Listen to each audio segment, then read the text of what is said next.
पिछली क्लास में हम प्रश्नावली 6.3 का प्रश्न नंबर 3 कर रहे थे और इस प्रश्न में हमें टोटल 8 प्रश्न दे रखे थे, जिनमें से हमने 5 प्रश्न कंप्लीट कर लिए। अब जो शेष प्रश्न उनको हम हल करते हैं।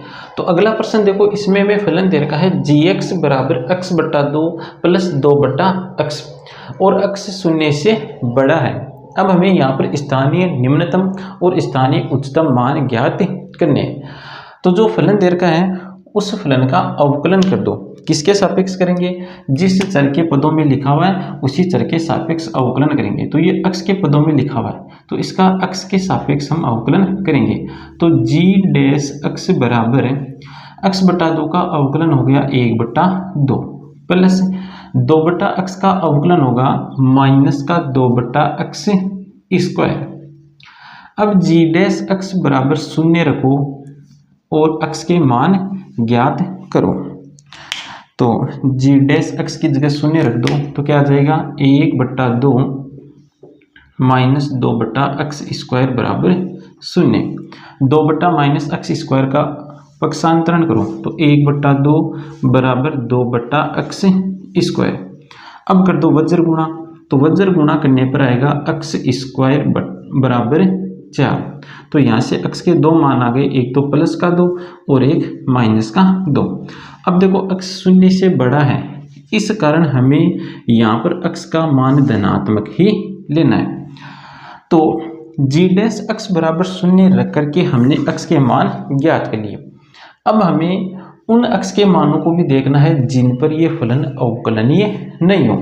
तो यहाँ पर देखो अंतराल हमें कौन सा दे रखा है, यहाँ पर हमें अंतराल दे रखा है संवृत अंतराल 0, अनंत। तो संवृत अंतराल दे रखा है, तो संवृत अंतराल दे रखा है तो इन संख्याओं को हमें क्रांतिक बिंदु में शामिल नहीं करना है। तो यहाँ पर हमें क्रांतिक बिंदु मिल गए, क्रांतिक बिंदु x बराबर 2। अब हम इस क्रांतिक बिंदु पर g डबल डैश का चिन्ह देखेंगे। तो g डबल डैश ज्ञात करो, ये रहा g डैश, इसका फिर से x के सापेक्ष अवकलन करो तो 1 बटा 2 का अवकलन हो गया 0 और 2 बटा x स्क्वायर का अवकलन हो जाएगा माइनस का 4 बटा x क्यूब। तो g डबल डैश x बराबर आ गया 4 बटा x क्यूब। अब इस क्रांतिक बिंदु पर हमें g डबल डैश का चिन्ह देखना है। तो इस g डबल डैश में x की जगह रख दो 2, तो g डबल डैश यहाँ पर लिख दो x बराबर 2। तो g डबल डैश 2 बराबर आ गया 4 बटा 2 का क्यूब और 2 का क्यूब होता है 8। तो हल करने पर आ गया 1 बटा 2। 1 बटा 2 शून्य से बड़ा है, तो x बराबर जब हमने 2 रखा तो g डबल डैश हमें शून्य से बड़ा मिला। x बराबर 2 रखने पर हमें g डबल डैश शून्य से बड़ा मिला। इसका मतलब ये हुआ कि x बराबर 2 स्थानीय निम्नतम मान वाला बिंदु है। तो इस बात को लिखो फिर, अतः x बराबर 2 स्थानीय निम्नतम मान वाला बिंदु है। और स्थानीय निम्नतम मान होगा कितना? तो एक बार तो लिखो, स्थानीय निम्नतम मान बराबर, इस बिंदु पर स्थानीय निम्नतम मान कितना होगा? तो x बराबर 2 को इस रख दो फलन में। तो फलन में रखने पर हमें देखो क्या मिलेगा, 2 बटा 2 मतलब 1, 2 बटा 2 1, तो 1 प्लस 1 हो गया 2। तो स्थानीय निम्नतम मान होगा कितना? स्थानीय निम्नतम मान होगा 2। अगला फलन देखो, gx बराबर 1 बटा x स्क्वायर प्लस 2। gx बराबर 1 बटा x स्क्वायर प्लस 2। पहले तो हम इस g फलन का प्रांत ज्ञात करते हैं। देखो तो बट्टे के ऊपर और बट्टे के नीचे देखो कौन से फलन लिखे हुए। तो बट्टे के ऊपर लिखा हुआ है अचर फलन और बट्टे के नीचे लिखा हुआ है बहुपदीय फलन। अब ये जो g फलन है ये जी फलन, अचर फलन और बहुपदीय फलन, इन दो फलनों के भाग से बना हुआ फलन है। तो इस जी का प्रांत फलन, जी का प्रांत, इन दोनों फलनों के प्रांत का इंटरसेक्शन। देखो अचर फलन का प्रांत होता है आर और बहुपदीय फलन का प्रांत होता है आर। तो इस जी फलन का जो प्रांत होगा वो प्रांत इन दोनों फलनों के प्रांत के इंटरसेक्शन, और इस इंटरसेक्शन में से हमें उन अक्ष के मानों को भी हटाना है जिसके कारण बट्टे में शून्य बनता हो। तो देखो इनका इंटरसेक्शन तो आर ही आएगा। अब यहाँ पर अक्ष के उन मानों को देखो जिसके कारण बट्टे में शून्य बनता हो। तो देखो अक्ष स्क्वायर 0 के बराबर और 0 से बड़ा होता है। अब इसमें 2 जोड़ दो तो अक्ष स्क्वायर प्लस 2 के बराबर या 2 से बड़ा होगा। अक्ष स्क्वायर प्लस 2 या तो 2 के बराबर होगा या 2 से बड़ा होगा, मतलब इसका मान शून्य नहीं होगा। तो अक्ष का ऐसा कोई मान नहीं है जिसके कारण ये शून्य बन जाए। तो इस फलन का प्रांत आ गया आर। तो जी का प्रांत है आर। जी का प्रांत का मतलब अक्ष कौन से मान ग्रहण करेगा? अक्ष वास्तविक संख्याओं के मान ग्रहण करेगा। तो हम ऐसा भी लिख सकते हैं अक्ष एप्सिलॉन आर। अब इस जी का कर दो अवकलन। अक्ष के सापेक्ष अवकलन करने पर जी डैश अक्ष बराबर, इसका अवकलन करो तो देखो इसको ऐसा लिख लो अक्ष स्क्वायर प्लस 2 और इसकी होल घात -1। तो पहले घात का अवकलन करो, तो घात को ऐसा कैसा लिखो, फिर घात में से 1 कम कर दो, तो 1 कम करने पर बन गया -2। अब आधार का अवकलन कर लो। आधार में है अक्ष स्क्वायर प्लस 2, तो इसका अवकलन हो जाएगा 2 अक्ष। तो जी डैश अक्ष बराबर आ गया -2 अक्ष बट्टा अक्ष स्क्वायर प्लस 2 का होल स्क्वायर। अब जी डैश बराबर 0 रखो और अक्ष के मान ज्ञात करो। तो देखो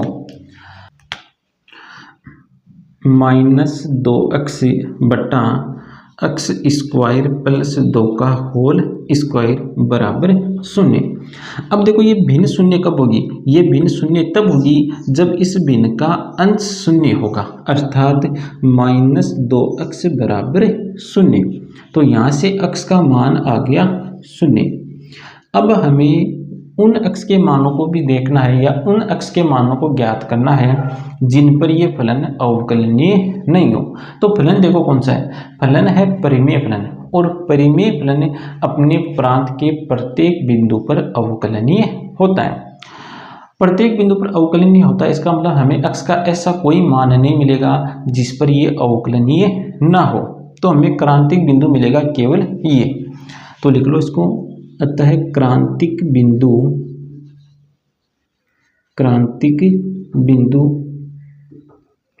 अक्ष बराबर 0।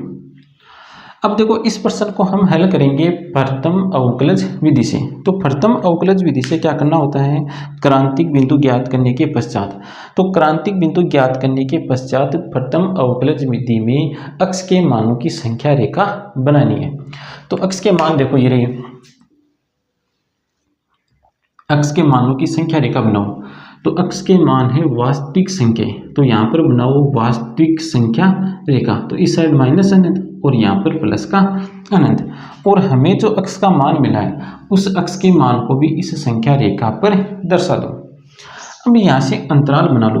तो अंतराल बन गई -∞, विवृत अंतराल बनाने, विवृत अंतराल -∞, विवृत अंतराल 0, अनंत। और इन अंतरालों में जी डैश का हमें चिन्ह देखना है। तो देखो इस अंतराल से कोई भी संख्या उठाओ, तो इस अंतराल से संख्या उठा ली हमने -2, और -2 को यहाँ पर हम रखते हैं। तो देखो बट्टे में, तो देखो स्क्वायर आ रहा है, इसका मतलब बट्टे में से तो हमें चिन्ह हमेशा प्लस का ही मिलेगा। तो अंश में चिन्ह देखो फिर किसका मिलता है, -2 को यहाँ पर कहा तो अंश में से चिन्ह मिल गया हमें प्लस का, तो ऊपर भी प्लस का चिन्ह और बट्टे के नीचे भी प्लस का चिन्ह, इसका मतलब हमें प्लस का चिन्ह मिल गया। तो इस अंतराल में तो चिन्ह है प्लस का।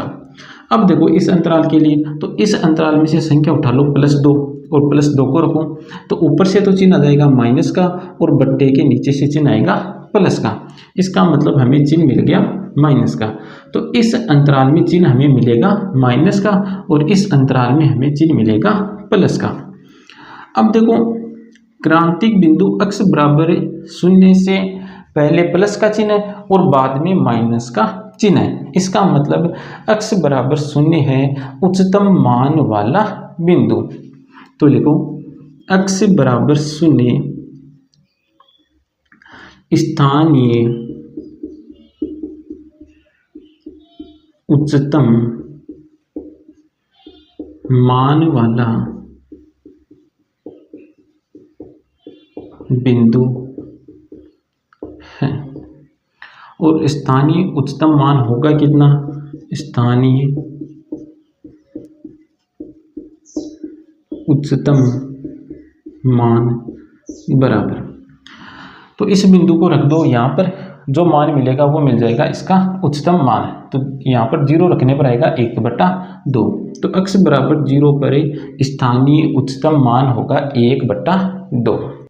अगला फलन देखो f(x) बराबर x गुणा √1 - x, इसमें भी हमें स्थानीय उच्चतम और स्थानीय निम्नतम मान ही ज्ञात करने। तो जो फलन दे रखा है उस फलन का कर दो x के सापेक्ष अवकलन। देखो अवकलन करने से पहले हम इस फलन f(x) को कुछ इस प्रकार लिख लेंगे, x गुणा 1 - x की होल घात 1/2।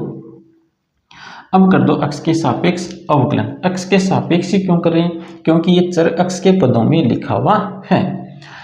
तो f(x) बराबर, इसको ऐसा कैसा रखो, इसका अवकलन करो, तो x को ऐसा कैसा रख लो, इसका अवकलन करो तो पहले घात का अवकलन करो, तो 1/2 1 - x और घात में से 1 कम कर दो तो बन जाएगा -1/2। फिर आधार का अवकलन करो, आधार का अवकलन होगा -1 प्लस, अब इसको ऐसा कैसा रखो और इसका अवकलन करो, तो 1 - x की होल घात 1/2, इसको ऐसा कैसा, x का अवकलन हो जाएगा 1।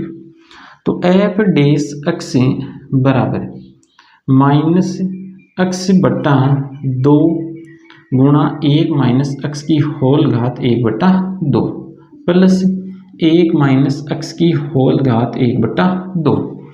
अब यहाँ पर लघुत्तम ले लो, तो लघुत्तम कितना जाएगा, इन दोनों का गुणनफल ले लो, तो इन दोनों का गुणनफल है 2 गुणा 1 - x की होल घात 1/2। तो यहाँ पर लघुत्तम में हमने इन दोनों का गुणनफल लिखा है, तो इसको तो गुणा कर दो इससे और इसको गुणा करो इससे, तो -x प्लस 2 ये इससे गुणा होगा तो बन जाएगा 1 - x की होल घात 1।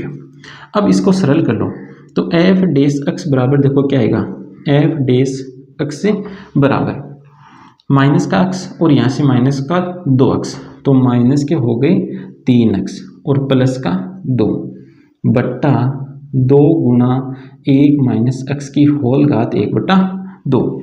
अब f(x) बराबर 0 रखो और x के मान ज्ञात करो, तो देखो x के मान हमें क्या मिलते हैं, तो माइनस का 3x प्लस 2 बट्टा 2 गुणा 1 - x की होल घात 1/2 बराबर 0।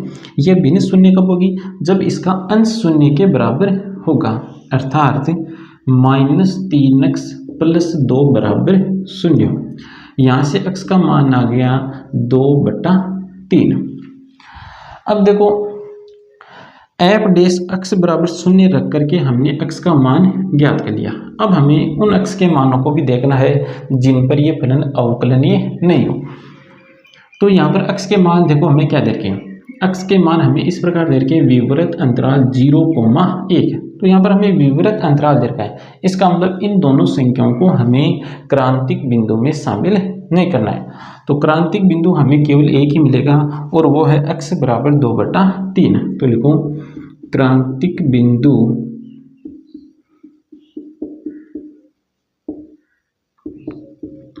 x बराबर 2/3।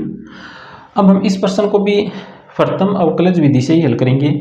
तो अब x के मानों की संख्या रेखा बनाओ। तो x के मानों की संख्या रेखा बना दो। यहाँ पर है 0 और यहाँ पर है 1 और x का जो मान मिला उसको भी यहाँ पर लिख दो।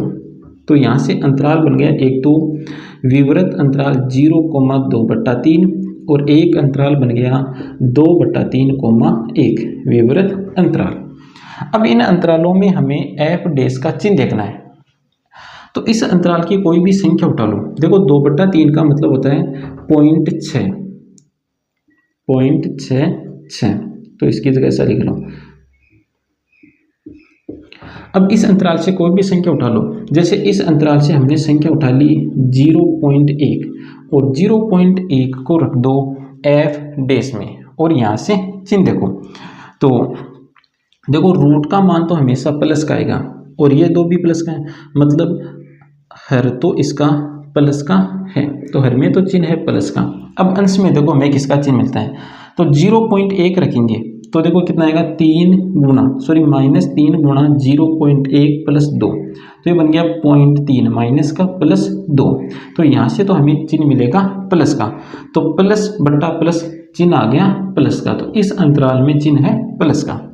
अब इस अंतराल की कोई भी संख्या रखो। तो इस अंतराल से संख्या उठा लो 0.8 और यहाँ पर रखो तो -3 गुणा 0.8 + 2।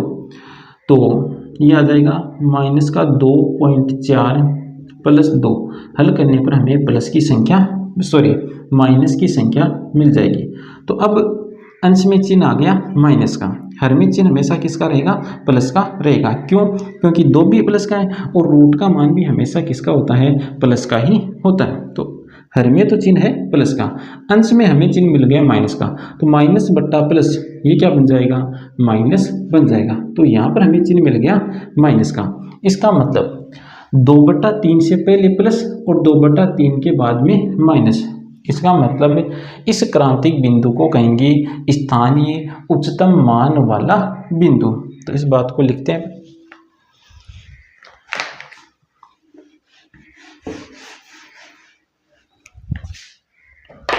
अतः